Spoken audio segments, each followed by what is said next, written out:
कक्षा 12वीं के भैया बहनों को प्रणाम। एक क्वेश्चन आपको मैंने पहले वीडियो में समझाया था। हम एक और नया टॉपिक लेते हैं आपके लिए जो चैप्टर 8 से रिलेटेड है, और उसमें से एक टॉपिक हम पढ़ते हैं आज मैक्सिमा और मिनिमा, यानी कि कोई भी फलन का उच्चिष्ट मान और निम्निष्ट मान हम किस प्रकार से ज्ञात कर सकते हैं। जैसे क्वेश्चन मैं लेता हूँ, वेरी वेरी इंपॉर्टेंट क्वेश्चन जो आपके एग्जाम की दृष्टि से है, आप ध्यान से समझने का प्रयास कीजिए। सिद्ध कीजिए कि फलन y बराबर sine x plus cos x का उच्चिष्ट मान √2 है। क्वेश्चन आपको ये कह रहा है कि y बराबर sine x plus cos x का जो उच्चिष्ट मान होगा, जो इसकी मिनिमम वैल्यू होगी, वो √2 होना चाहिए।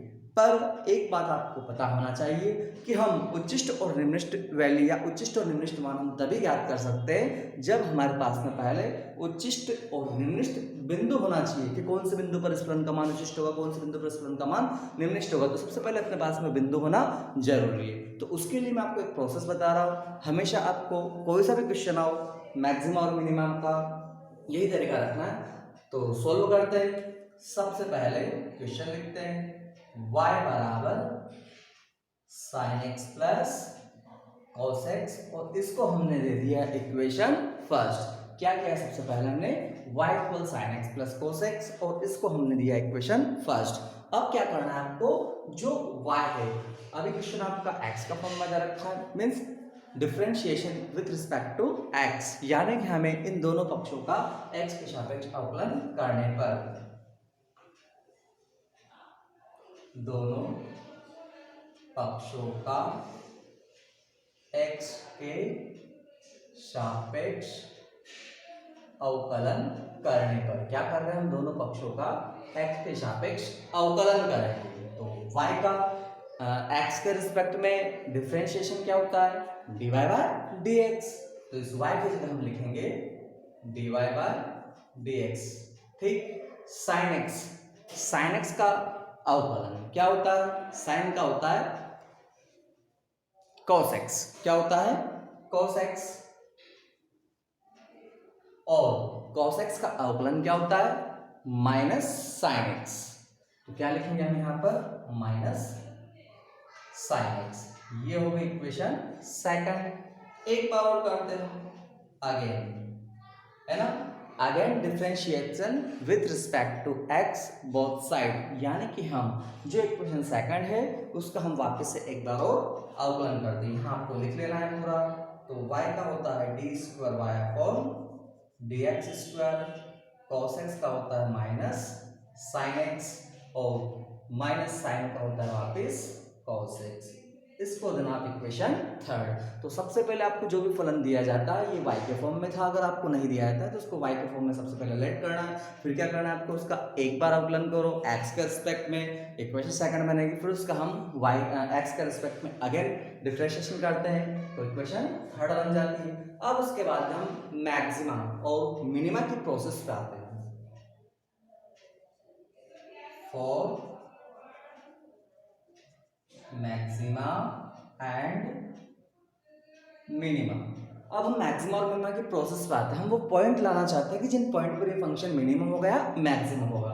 तो उसके लिए क्या करते हैं, ध्यान रखना है, जब भी हम मैक्सिमा और मिनिमा की खोज करते हैं तो उस कंडीशन में जो फर्स्ट इंटीग्रेशन डिफरेंशिएशन होता है dy बाई dx, इसको हमेशा इक्वल 0 लेते हैं। तो क्या करना है आपको, dy बाय dx इक्वल 0। ठीक।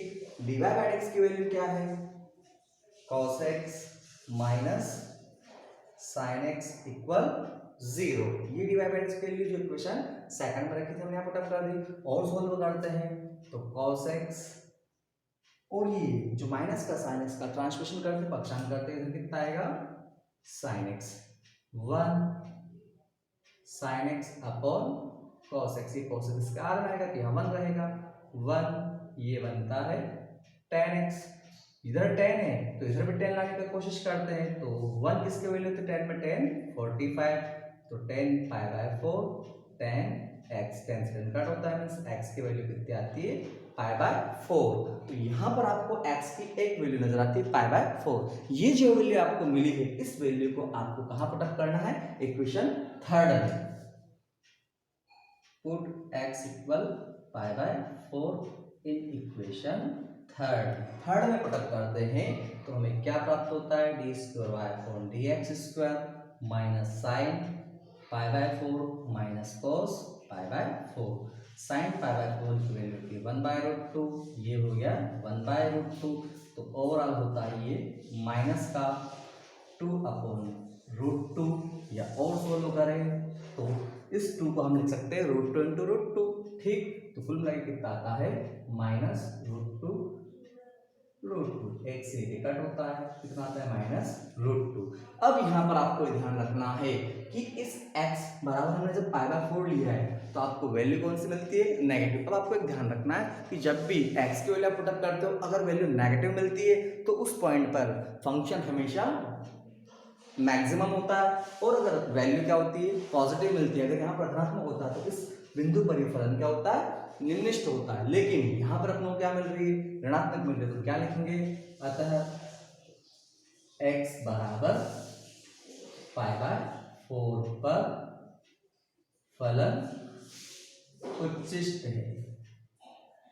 क्या है ये, उच्चिष्ट। ये तो हमें क्लियर हो गया है। ध्यान रखना जब भी नेगेटिव मिले तो उच्चिष्ट होगा और पॉजिटिव मिले तो निम्नलिखित होगा, उल्टा चलता है इसमें।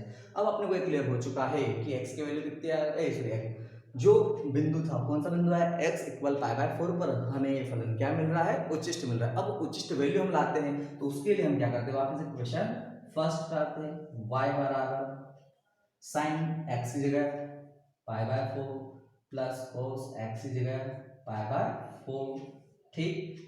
y इक्वल π/4 की वैल्यू थी 1/√2 प्लस 1/√2 यानी कि 2/√2, और उसको फिर सोल्व करते हैं तो y इक्वल कितना आता है, √2। यानी कि जो आपको क्वेश्चन कह रहा था कि इस फलन का जो उच्चिष्ट मान है वो √2 होगा, और हम यहाँ पर प्रूव कर चुके हैं कि इस फलन का जो उच्चिष्ट मान होगा वो √2 होगा। तो एक क्वेश्चन मैंने आपको बताने का प्रयास किया है, बाकी के और क्वेश्चनों को आप सोल्व कीजिए। 12th वाले हो आप तो थोड़ा सा प्रयास करते रहो, कम से कम 25 से 30 क्वेश्चन आप पर डे करते रहो। Good bye.